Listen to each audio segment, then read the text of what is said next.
इससे पहले वीडियो में हमने 1 से 6 तक का सॉल्यूशन कर दिया है। अब सातवां देखते हैं। आयकर की जिम्मेदारी 30,000 चुकानी हुई जो बही में लिखी नहीं है, जिसे चुका दी। तो इसको हम लोग चुका दी है ऐसा लिखेंगे, बरोबर।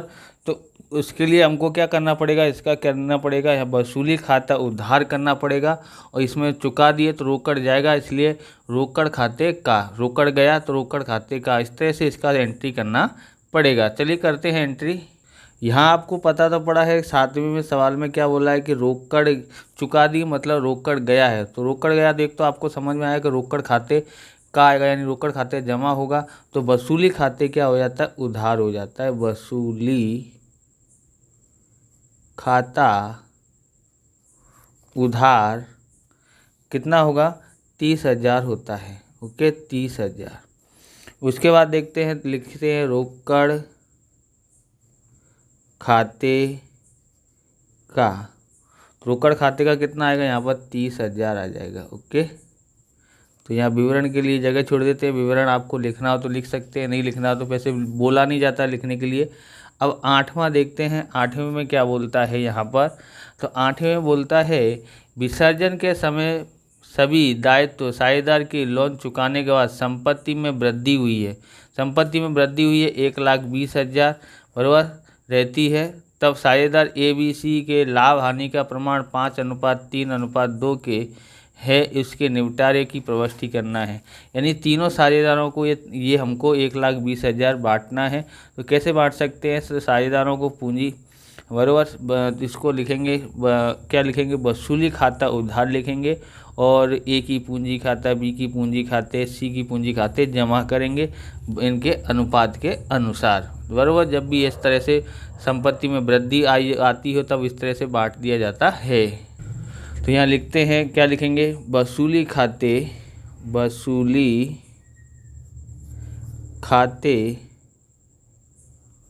उधार किस किस को मिलेगी, तो ए के पूंजी खाते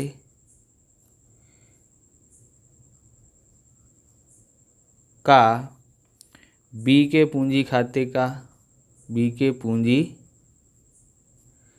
खाते का, और सी के पूंजी खाते का, पूंजी खाते का, बराबर। इस तरह से हिसाब करना पड़ेगा। और फिर हम लोग यहाँ पर बांटते हैं, किस अनुपात में बांटना है, तो 5:3:2। कितना है, 1,20,000 है। 5 और 3 8, 2 10, 1,20,000 में 10 से भाग देते हैं तो कितना आता है, 12,000 आता है। ओके, 12,000 में 5 से गुणा करते हैं तो 12 पंजे कितना होता है, तो आप देखना कितना होता है, 12 पंजे 60 होता है। तो इधर इसके पास आएगा 60,000, और 12 3 36, यानी 36,000, 12 दूनी 24 के 24,000 के हिस्से में आता है। यहाँ लिखते हैं 1,20,000 होता है। तो सभी दायित्व चुकाने के बाद जब वृद्धि होती है तब हम लोग वसूली खाते उधार करते हैं, और बाकी की जो वृद्धि हुई है वो सभी साझेदारों के को बांटते हैं। तो इस तरह से उनको जमा लिखते हैं और वसूली खाता उधार लिखा जाता है। 9वां देखते हैं। अब 9वें में क्या है, देखते हैं इसको। 9वें में दिया है पीढ़ी की विसर्जन के समय यंत्र 2 लाख बताए हैं, बराबर। विसर्जन के समय कितना बताया, 2 लाख के। वही कीमत मिलती है, वही कीमत यानी चौपड़े, यानी जो भी कीमत दी है वही कीमत में मिलती है। तो यहाँ पर 2 एंट्री होंगी। एक तो लिखा जाएगा जैसे संपत्ति है तो वो जमा साइड लिखा जाएगा, वसूली खाते उधार किया जाता है। संपत्ति में क्या होता है, वसूली खाते उधार, और संपत्ति खाते का जो भी नाम है, यंत्र है तो यंत्र खाते का पहले ये लिखेंगे, फिर उसको बेचेंगे तो इसकी एंट्री क्या होगी, तो रोकड़ आएगा, तो रोकड़ खाते उधार और वसूली खाते का। इस तरह से 2 एंट्री इसकी करते हैं। तो यहाँ पर आया पहला, 9वीं का पहला क्या आएगा, वसूली खाता उधार, वसूली खाता उधार 2 लाख रुपए, और यंत्र खाते का कितना है, 2 लाख, बराबर। इस तरह से पहली एंट्री करेंगे, और उसके बाद दूसरी एंट्री ऐसे करते हैं, बराबर। आप इस प्रकार के वीडियो देखना चाहते हैं तो डिस्क्रिप्शन में आपको अकाउंट स्टेट के सभी चैप्टरों की प्लेलिस्ट की लिंक मिल जाएगी, तो वहाँ से आप देख सकते हो। चैनल पर नए चैनल को सब्सक्राइब करना, क्योंकि हम इस प्रकार के वीडियो आपके लिए बनाते रहेंगे। साथ में बोर्ड की परीक्षा में इनमें से कोई 3 एक साथ में एंट्री पूछी जाती हैं, 3 से ज़्यादा पूछी जाती नहीं हैं। ओके, एक साथ में 3 ही एंट्री आती हैं। तो उसके मोस्ट आईएमपी का हम लोग वीडियो बनाएंगे, तो वो आपको देख लेना, जो बोर्ड में पूछे गए उन सब का वीडियो बनाने वाले हैं। यहाँ पर दूसरा देखते हैं, रोकड़ तो वही कीमत में बेचना पड़ेगा, बराबर। उसी के तो रोकड़ आएगा तो रोकड़ खाता उधार होता है, रोकड़ खाते उधार, और वसूली खाते का आ जाएगा, तो वसूली खाते का कितना है यहाँ पर, तो 2 लाख, यहाँ भी 2 लाख। इस तरह से कर लिया है। अब हम लोग आगे और देखते हैं, तीसरा सवाल देखते हैं, और इसका 10वां सवाल। कौन सा? 10वां सवाल। ओके, 10वें सवाल में क्या है देखते हैं। तो 10वें सवाल में दिया है, कोई एक साझेदार पेड़ी के विसर्जन की कार्रवाई करने की जिम्मेदारी स्वीकार करता है, उसके बदले में उसे पारिश्रमिक रूप में 20,000 चुकाने का निश्चय किया है, और पेड़ी ने उसे खर्च पेटे 12,000 चुकाए हैं। तो यहाँ पर ध्यान रखना, इसका कैसे किया जाएगा। तो इसका जब भी इस तरह से आता है कि जिम्मेदारी दी है, उसने क्या बोलते हैं पारिश्रमिक के रूप में 20,000 चुकाने का निश्चय किया है, तब वसूली खाते उधार आता है, और साझेदार के पूंजी खाते का 20,000 आएगा। इसकी एंट्री कैसे करेंगे, तो ये जो है किसको मिलेगा, साझेदार को मिलेगा। तो पेड़ी के लिए क्या हुआ, ये खर्चा हुआ तो रोकड़ जाएगा, तो रोकड़ खाते का आएगा, और साझेदारी की पूंजी खाते उधार, यानी साझेदार की पूंजी खाते उधार और रोकड़ जाएगा, इसलिए रोकड़ खाते का इसमें एंट्री होती है। इस प्रकार से करते हैं। तो 10वें में हम लोग कर रहे हैं पहली एंट्री। ओके, 10वें की पहली एंट्री कर रहे हैं। क्या होगा यहाँ पर, वसूली खाता उधार होगा, वसूली खाता उधार साझेदार के पूंजी खाते का, साझेदार के पूंजी खाते का। ओके, कितना है इसका, 20,000 होगा। पहले तो 20,000 का करना पड़ेगा, 20,000 और 20,000। ओके, फिर अगला देखते हैं दूसरा। इसकी दूसरी एंट्री क्या होगी, जब उसको खर्च चुकाया जाए, तो खर्च चुकाया है तो रोकड़ गया है तो रोकड़ खाते का किस पे पास गया, तो साझेदार के पास गया, तो साझेदार को मिलेगा, तो साझेदार खाते उधार, साझेदार के पूंजी खाते उधार, रोकड़ खाते का कितना है, 12,000। ओके, 12,000। 11वां देखते हैं। तो 11वां दिया, पेड़ी के विसर्जन का समय देनदार 1,20,000 और लेनदार 60,000 है।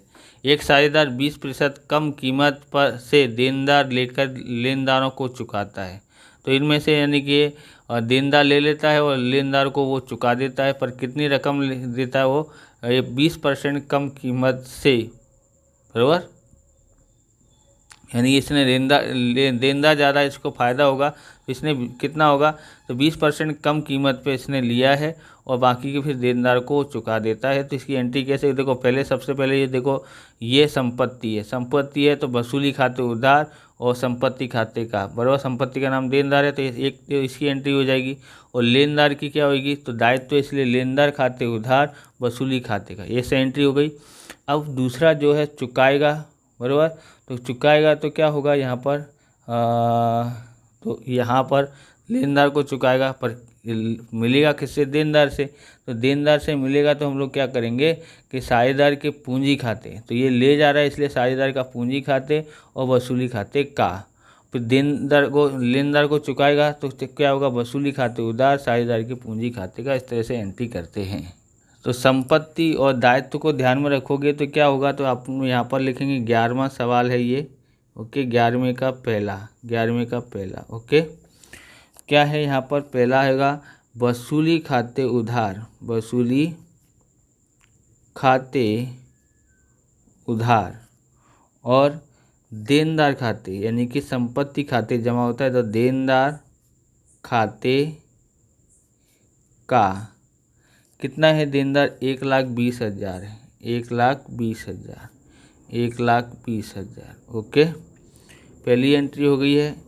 दूसरी एंट्री करेंगे यहाँ पर। दूसरी एंट्री में क्या लिखेंगे, लेनदार, लेनदार लेनदार है तो क्या आएगा, वसूली की जगह पर लेनदार आएगा, क्योंकि ये दायित्व है, दायित्व है तो पहले दायित्व को उधार किया जाता है तो लेनदार खाते उधार आ गया। ओके, और वसूली खाते क्या आ जाएगा, जमा आ जाएगा। तो एक अपोजिट इस तरह से करना है। ओके, इतना आया। अब हमको क्या बोलते हैं, साझेदार ले जाता है, संपत्ति ले जाता है, अगर वो बेच देते हैं तो हम लोग रोकड़ खाते उधार लिखते हैं, पर कोई साझेदार ले जाता है संपत्ति को तो साझेदार के पूंजी खाते उधार किया जाता है, बराबर। तो हम लोग लिखेंगे इसका कि क्या लिखेंगे, तीसरी एंट्री है कि साझेदार का पूंजी खाता उधार, साझेदार का पूंजी खाते उधार, और वसूली खाते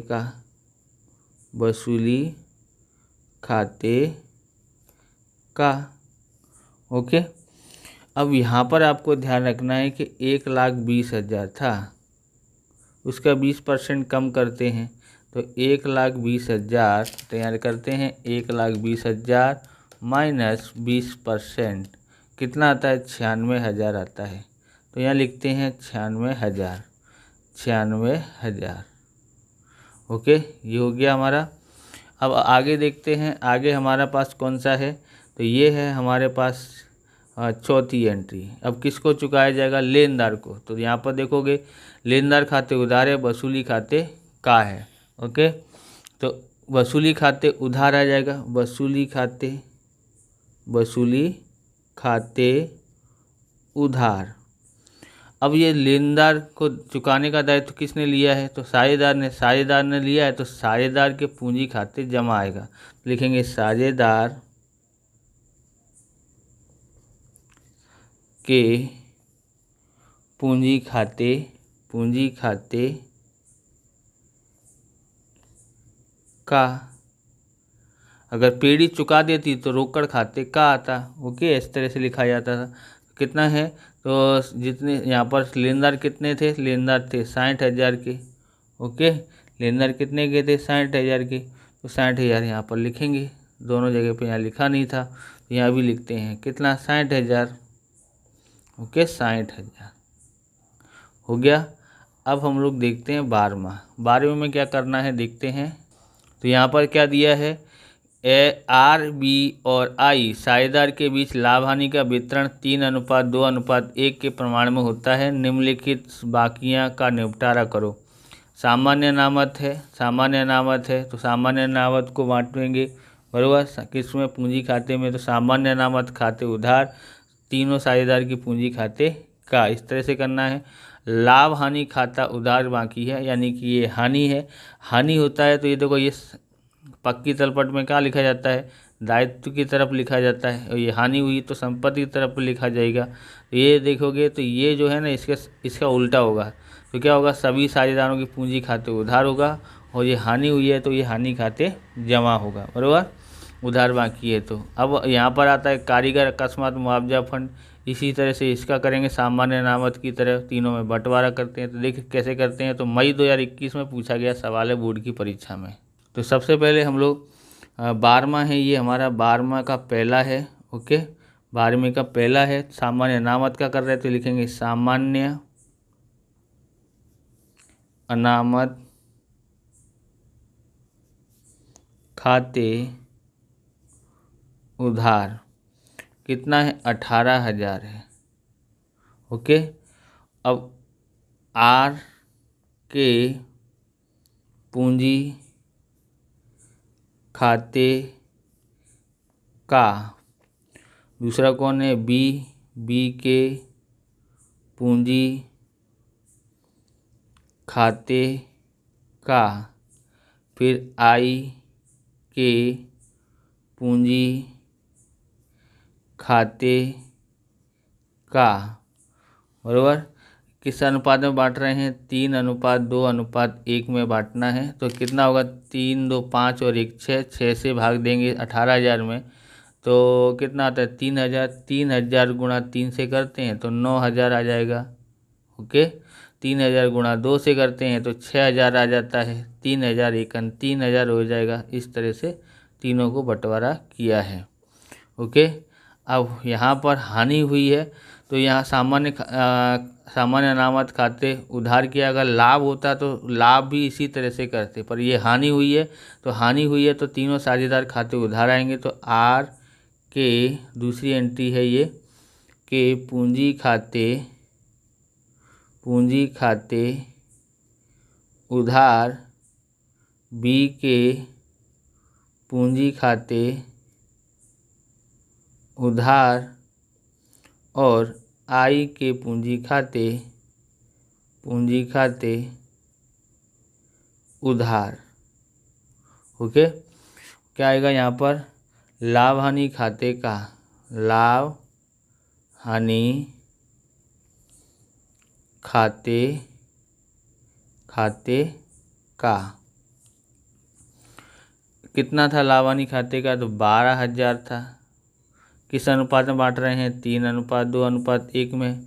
तो यहाँ पर 6 होता है, 6 से भाग देंगे तो 12 में तो 2,000 आता है। 2,000 को 3 से गुणा करते हैं तो 6,000। 2 गुणा 2 करते हैं तो 4,000। 2 गुणा 1 करते हैं तो 2,000 आ गया हमारे पास इसका। ओके, आगे और करते हैं। अब तीसरा देखते हैं। तीसरा हमारे पास क्या दिया है वो ध्यान देते हैं। तो तीसरा है हमारे पास, क्या है तीसरा, तो तीसरा है हमारे पास कारीगर अकस्मात मुआवजा फंड। तो सामान्य अनामत की तरह उसको करना पड़ेगा। तो यहाँ लिखते हैं कारीगर अकस्मात मुआवजा फंड खाते उधार। यहाँ पर आर के पूंजी खाते का, बी के पूंजी खाते का, आई के पूंजी खाते का। ओके, कितना आएगा यहाँ पर, तो अनुपात हमारे पास हुई है 3:2:1। ओके, कितना है कारीगर मुआवजा अनामत 18,000 है। कितना है 18,000। तो हम लोग यहाँ पर लिखते हैं 18,000। और सामान्य अनामत की तरह सेम टू सेम वो भी 18,000 था, तो बंटवारा करेंगे तो सेम टू सेम ही आएगा। 9,000 इसको और 6,000 इसको, अभी को आई को मिलेगा 3,000। ओके, तो इस तरह से हमने इसको कर दिया है। इस प्रकार से ये वीडियो पूरा होता है। अगर आपको हमारा वीडियो अच्छा लगे तो लाइक करें, शेयर करें, कमेंट करें। चैनल पर नए हैं चैनल को सब्सक्राइब करें। मिलते हैं नेक्स्ट वीडियो में। जय हिंद, जय भारत, वंदे मातरम।